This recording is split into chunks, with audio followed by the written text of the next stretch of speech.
L'imperfectionnisme, c'est le catalyseur de l'efficacité. Tu vois, rien dans ce monde n'est parfait. Et même si tu arrives à me donner l'exemple de quelque chose de parfait sur Terre, quelqu'un viendra avec des contre-arguments pour te prouver qu'il y a des défauts à cette chose. Parce que les êtres humains n'arrivent pas à avoir un avis unanime sur la perfection. Donc, rien que par le fait qu'il manque de l'unanimité sur l'idée de la perfection, prouve que rien n'est parfait sur Terre. Donc, pourquoi vouloir être parfait dans un monde imparfait? C'est nager à compte courant en fait. Tu vois un peu, si tu es un perfectionniste sur Terre, sur la planète Terre, tu nages à compte courant.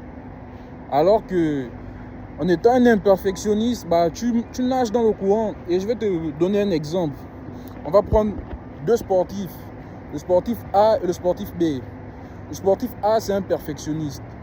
Pour le sportif A, avant de commencer le sport, il y a plusieurs éléments qui rentrent en compte. Il doit cocher plusieurs cases. Les deux sportifs ont un objectif. Dans 6 mois, ils doivent perdre de la masse et gagner du muscle. Ok. Le premier mois, le sportif A se rend compte qu'il n'a pas assez de sous pour s'acheter un abonnement à la salle. Tandis que le sportif B, c'est pareil aussi pour lui. Mais il s'est dit, ok, je vais commencer le sport à la maison, dans ma chambre. 1 mois est passé. Au deuxième mois, le sportif A, après avoir reçu son salaire, a maintenant assez de sous pour s'acheter l'abonnement à la salle. Et c'est ce qu'il va faire. Pareil pour le sportif B. Mais le sportif A se rend compte qu'il n'a pas de bons vêtements adéquats pour commencer la salle. Donc, il va encore attendre 1 mois. Alors que le sportif B, c'est pareil pour lui, il n'a pas aussi de bons vêtements pour le sport. Mais il va utiliser ses vieux vêtements qu'il ne porte plus. Il va utiliser ces vêtements-là pour faire le sport. Donc, en 2 mois déjà, le sportif B, il fait du sport. Tandis que le sportif A, il est assis à la maison parce que tout n'est pas encore comme il faut pour commencer. Tout n'est pas encore parfait. Au 3e mois, c'est pareil. Le sportif A se rend compte qu'il n'a pas de la whey protéine pour commencer. Donc, pareil pour le sportif B. Le sportif B, il va continuer. Et ça peut continuer comme ça. Parce que pour commencer le sport, si vraiment tout doit être parfait, il y a plusieurs trucs qu'on peut prendre, plusieurs trucs qu'on peut ajouter.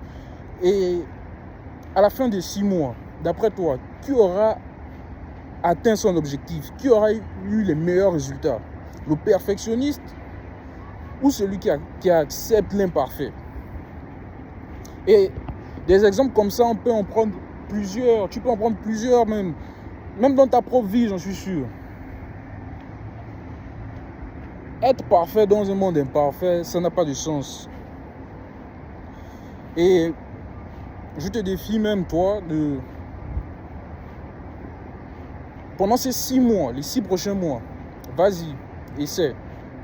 Accepte l'imparfait. Commence tes activités. Commence tes projets sans que tout soit comme il faut. Sans que tout soit comme tu penses que ça doit être pour commencer. Juste commence. Et à la fin de 6 mois, tu verras. Tu verras de toi-même que l'imperfection, c'est la clé pour l'efficacité.